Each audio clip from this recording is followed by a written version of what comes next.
Do you want to see which videos you've already watched on Reelshorts?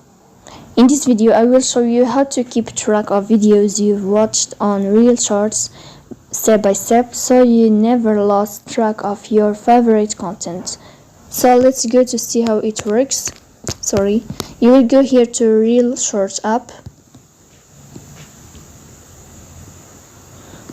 Here in this page, you will find this sign of profile, so you will tap on profile. After that, here in this window, you will go to settings. You will enter to settings, and then here in this page you will go to privacy settings. You will tap here, and then as you see here, you will find this sign browsing history.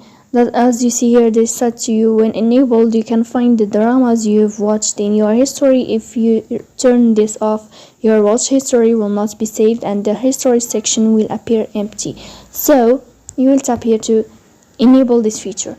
If you are enjoying watching this video, and if this video is helpful for you, don't forget to support us by like and subscribe. See you next time.